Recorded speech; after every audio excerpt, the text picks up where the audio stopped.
ہارون صاحب یہ بتائیں، آپ کی عمران خان صاحب سے قربت سب جانتے ہیں، آپ نے جتنا ان کے ساتھ آپ کی قربت تھی، اور آپ ظاہر ہے وہ جیل میں جتنا آپ نے ان سے ٹریول بھی کیا، اور جب سے آپ نے لکھنا شروع کیا تب تو لوگ کہتے تھے کہ یار کیا ہارون صاحب لکھ رہے ہیں۔ آج اگر آپ کی عمران خان صاحب سے ملاقات ہو اٹیالہ جیل میں، تو آپ خان صاحب کو کیا مشورہ دیں گے اس سارے حالات میں؟ دیکھیے خیر، لوگ یہ نہیں کہہ رہے تھے کہ کیا لکھ رہے ہیں، لوگ کہہ رہے تھے پاگل ہے، اس کا دماغ چل گیا۔ 96 میں میں نے کہا یہ وزیر اعظم ہوگا، بولے 83 میں بھی ایک آرٹیکل لکھا تھا کہ اس میں تو اتنا ہی لکھا تھا پالیٹکس میں۔ بات یہ ہے خان صاحب کو، یہ جو لیڈر ہیں یہ کسی کام کے نہیں ہیں۔ جب ایک آئنسٹائن نے کہا تھا جب ایک جیسے عوامل ہوں، چیزیں ہوں، کیمیکلز ہوں، ان کا تجربہ کیا جائے اور ایک رزلٹ نکلے تو 1,00,000 دفعہ تجربہ کر رہے ہیں وہی رزلٹ نکلے گا۔ یہ لیڈر جو ہیں ان کو کوئی مذمت کرنے کی ضرورت نہیں ہے، بعض مخلص بھی ہیں، ان کا سیاسی تجربہ نہیں۔ میں خان صاحب سے اگر مجھ سے پوچھے میں کہوں گا یہ 3 آدمی ہیں، ایک ملک سے باہر رہتا ہے، ایک اپنا اسلام آباد میں ہے، اور ایک آدمی جو ہے وہ ایک دوسرے شہر میں رہتا ہے۔ ان کی ایک کمیٹی بنا دو گی۔ کیوں میں کہوں گا؟ اس لیے کہ یہ ایکسپرٹ ہیں، انہوں نے 20-25 سال تک تحقیق کی ہے پاکستان کے مسائل پہ۔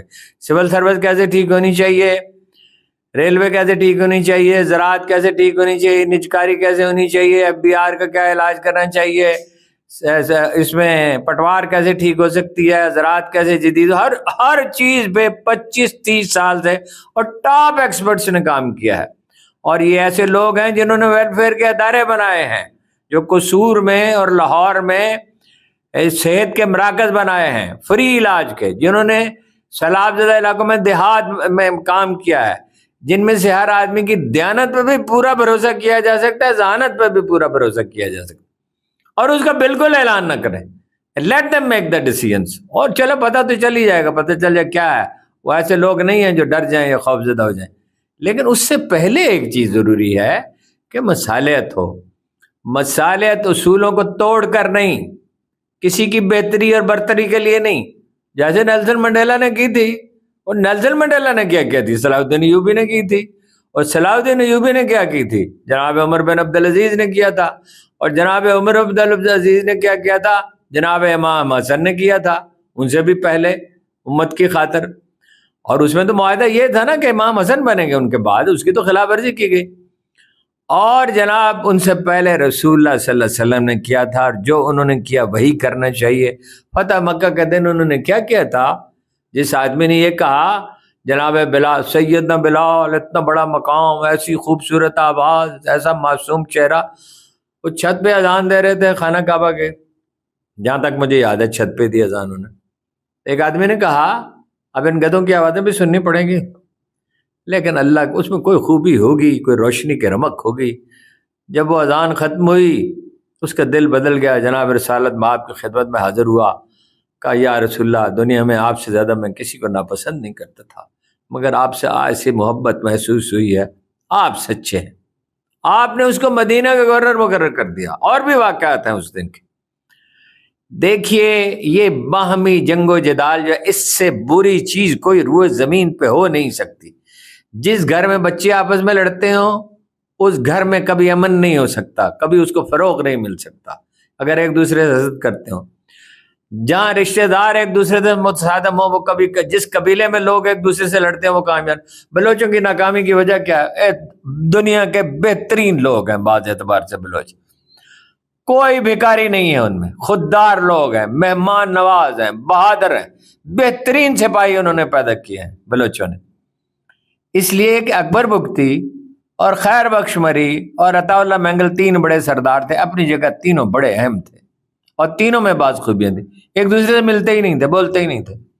یہ طریقہ نہیں ہے، یعنی جو کچھ بلوچستان میں ہوا افسوس ہے اس پہ جو کچھ کیا گیا، اس کے لیے ہم ان کو نہیں قصوروار قرار دیتے، لیکن اگر وہ اکٹھے ہوتے، میں نے بلوچ سرداروں سے کہا جب بھی ملاقات کا موقع ملا، یار تم سے کشمیر والے اچھے نہیں ہیں، سارے مسئلے حل کرا لیتے ہیں اور اپنے باقی مطالبات پہ قائم رہتے ہیں۔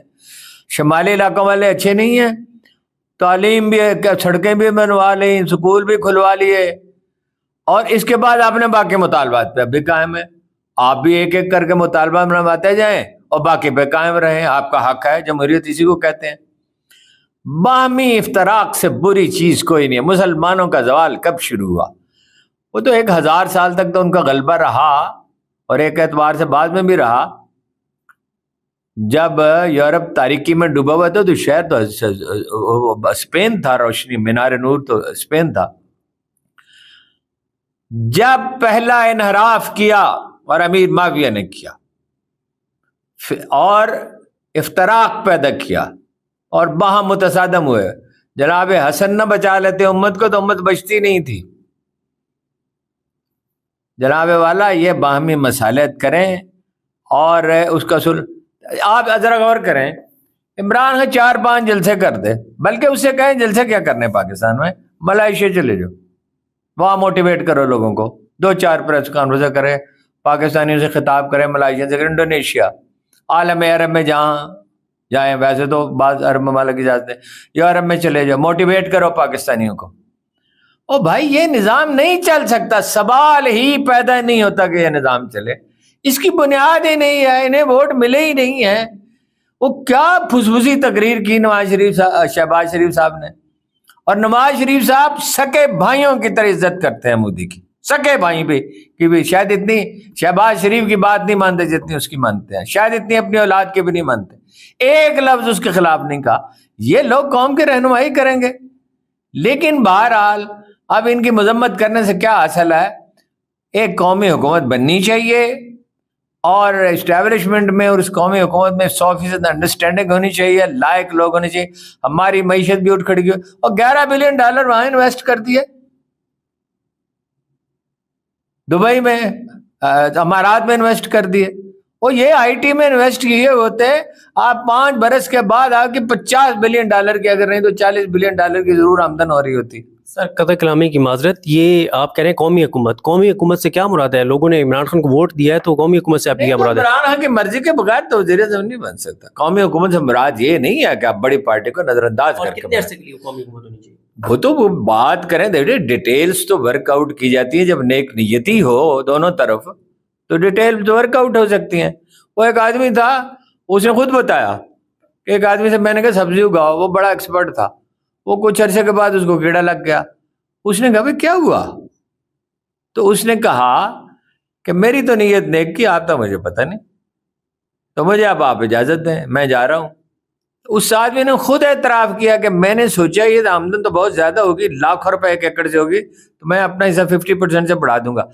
نیت اگر نیک ہے اسٹیبلشمنٹ کی اور پی ٹی آئی کے لوگوں کی، نفرت اور انتقام سے کوئی حاصل نہیں ہے. بدلہ جو لینا چاہتا ہے زیادہ سے زیادہ وہ بدلہ لے لے گا، لیکن وہ زندگی نہیں گزارے گا، زندگی اسے گزار دے گی. سر یہ بتائیں کہ جب آپ مصالحت کی بات کرتے ہیں تو کیا لوگوں کا پھر سوال یہ ہوگا کہ کیا 24 نومبر کو عمران خان بھلا دے جو کچھ پی ٹی آئی کے ساتھ ہوتا رہے 2 سال؟ دیکھیں نا، اب جب آپ یہ کرتے ہیں کہ مصالحت کرتے ہیں تو کوئی اصولوں کی بنیاد، یہ تو دیکھیں ایک لاؤڈ تھنکنگ ہم کر رہے ہیں نا، ہم یہاں فیصلہ تو صدر نہیں نا کر رہے. وہ تو لوگ ملیں، آپس میں بات کریں، اور لوگ موجود ہیں. اگر مجھ سے کوئی پوچھے تو میں لازمیوں کا نام تجویز کر دوں گا، اور مجھ سے بہت بہتر تجویز کرنے والے بھی ہیں جن کا زیادہ ایکسپوجر ہے، جو زیادہ لوگوں سے ملتے ہیں. آپ علامہ ناصر عباس سے اگر آپ کہیں، فرض کیجئے یہ ایک مفروض ہے کہ تو میں ان کا نام نہیں تجویز کر رہا، آپ نے کیا دیکھا ان کو انصاف پسند آدمی نہیں ہے وہ؟ بالکل ہے. کیا وہ راستہ نکالنے کی کوشش نہیں کریں گے؟ بالکل ایسے اور لوگ بھی ہیں. تو ایک میرا سوال ہے جو تھوڑی سی ایز اے ویور اگر میں بات کروں تو تھوڑی سی کنفیوژن ہے کہ لوگ تو یہ کہتے ہیں کہ 8 فروری کو لوگوں نے ووٹ دیا عمران خان کو اور عمران خان کو ہی وزیر اعظم بنا دیا جائے. جب آپ یہ کہتے ہیں کہ قومی حکومت بنا دی جائے تو اس سے ایک تو عارضی طور پہ بنے گی نا، الیکشن ہونا چاہیے نا. بالکل بالکل، اب یہ کلیئرٹی ہے. نہیں الیکشن تو ہو، اور شفاف الیکشن ہو، اور بالکل ساری چیزیں. یار کفار مکہ کے ساتھ صلح ہو سکتی ہے. رسول اللہ صلی اللہ علیہ وسلم 10,000 آدمیوں کو لے کے مکہ پہنچے، راستے میں کسی قبیلے نے وعدہ نہیں توڑا. وہ بھائی 20 25 30 دن سفر کیا ہوگا نا، زیادہ کیا ہوگا. دیکھیں نا 450 کلومیٹر کا فاصلہ ہے، اور غالباً جدہ کے راستے آئے تھے، تو کسی پتہ ہی نہیں چلا. اپنے کام رازداری سے، تحمل سے، حکمت سے کرنے چاہیے. ہارون صاحب، جہاں پہ میں نے آپ سے یہ پوچھا ہے کہ اگر عمران خان صاحب سے ملاقات ہو تو کیا مشورہ دیں گے، دو شخصیات کے بارے میں پوچھنا ہے. پہلے پوچھ لیتا ہوں میاں نواز شریف صاحب کے حوالے سے، پھر پوچھوں گا کہ اگر آرمی چیف سے آپ کی ملاقات ہو تو آپ ان کے کیا مشورہ دیں گے یا کیا بات کریں گے. پہلے میاں صاحب کے بارے میں بتائیں کہ اگر آپ کی میاں نواز شریف صاحب سے ملاقات ہو اس وقت تو آپ ان سے کیا بات کریں گے. ایک چھوٹا سا مشورہ تو میں ان کو یہ دوں گا کہ خواجہ آصف صاحب سے کہیں کہ یہ بچوں والی حرکتیں نہ کریں. ایک دن انہوں نے کہا محمود غازی جو ہے، محمود غزنوی جو ہے وہ لٹیرا تھا. ارے بھائی، انٹرنیشنل لا یہی تھا. خود رسول اللہ صلی اللہ علیہ وسلم نے مال غنیمت وصول کیا ہے، یہ نہیں کیا ہے، اور امت کے بہترین لوگوں نے کیا ہے، یہ نہیں کیا. بس نرمی کی جاتی، جب غلبہ پا لیا جاتا نرمی بھی. پھر یہ کہا کہ ہم امریکہ اور اس کے کہنے پہ دہشت گرد پالتے رہے. ہم نے کب دہشت گرد پالے ہیں جی؟ یہ ٹھیک ہے کہ مذہبی طبقے کی اتنی سرپرستی نہیں کرنی چاہیے تھی، ان کو اصول سکھانے چاہیے تھے. فصل نہیں جلائی جائے گی، درخت نہیں کاٹا جائے گا، بچے بوڑھے عورت پہ ہاتھ نہیں اٹھایا جائے گا. ان کی تربیت نہیں ہوئی، یہ ایک الگ بات ہے. کیا ہم روس کو انوائٹ کرتے؟ پھر کہا، ایک طرف یہ کہا، دوسری طرف یہ کہا کہ مدرسے ہماری سیکنڈ ڈیفنس لائن ہے. اس پہ انڈین ٹی وی چینل میں وہ پالکی کی خاتون نے اس نے کہا کہ یہ اس کو ٹین ایجرز کو، اب ظاہر ہے اس نے اس کو، حالانکہ ٹین ایجرز کو تو نہیں بھیجا جاتا. ایک یہی چھوٹا سا مشورہ دے. دوسرا یہ ان سے دوں گا، میاں صاحب اپنی غلطیاں تسلیم کریں، خاموش ہو جائیں. جس طرح اللہ معاف کرتے اللہ کے بندے بھی معاف کر دیتے. آپ کی حکومت ہے نہیں، آپ جیتے ہیں نہیں. جس دن آپ اپنی غلطیاں تسلیم کر لیں گے اور پیچھے ہٹ جائیں گے اور حکومت امانت قرآن مجید کہتا ہے امانت داروں کے سپرد کرو. یہ اصول ہے، اور قرآن مجید کا بنا اصول بدل نہیں سکتا، اللہ کا بنایا ہوا اصول بدل نہیں سکتا. اس دن ان کی عزت بحال ہو جائے گی. اور کچھ پیسے جو ہیں واپس کر دیں. اتنے پیسے انہوں نے کیا کرنے ہیں؟ یہ تو ان کے پاس جو پیسہ میں نے حساب لگایا 6000 سال کے لیے کافی ہے. 6000 سال تو انہوں نے زندہ نہیں رہنا. اللہ اکبر. آخری میرا سوال یہ ہے کہ آرمی چیف سے اگر آپ کی ملاقات ہو تو آپ انہیں کیا مشورہ دیں گے یا کیا بات کریں گے؟ ایک مشورہ میں دو، یہ مسالت تو ہونی چاہیے، وہ تو ایک میں اس کو ایکسپلین کر چکا ہوں کہ سر غزہ کے بارے میں اعلان کریں کہ ہم ان کی مکمل حمایت کریں گے، سفارتی. اتنا کافی ہے. اسرائیل ڈرا ہوا ہے، خوف زدہ ہے. نیتن یاہو کی بڑی بےزتی کی ہے اس نے، اپنا ڈونلڈ ٹرمپ نے. تو تمہیں میری بات ماننی پڑے گی، چاہے اپنے مفاد کے لیے کیے. دوسری بات یہ ہے کہ 16 سال سے لے کے 28 سال تک کے آدمی کو فوجی تربیت دی جائے. جیسے یہ اعلان ہوگا، اس میں تو وقت لگے گا، اس کا ساز و سامان، بندوبست، اس کا میکانزم، ایک وقت لگے گا. تو ہوش ٹھکانے آ جائیں گے انڈیا کے بھی، باقیوں کے بھی. پھر یہ ہے کہ جو اسلحہ کم ہو گیا ہے تو پورا کیا جائے، چین سے فوراً بات کی جائے، ایران اور افغانستان کے ساتھ تعلقات ٹھیک کیے جائیں، ترکی سے جو چیزیں مل سکتی ہیں وہ حاصل کی جائیں. سفارتی محاذ پہ بہترین لوگوں کو، نسیم زارا کو بھیج دیں، دیکھو کہ محب وطن خاتون نے مشاہد صاحب کو بھیج دیں. شیریں مزاری ذرا غصے میں آ جاتی ہیں پتہ ہے، لیکن محب وطن تو بہت ہے اور سمجھتی بہت. اور لوگوں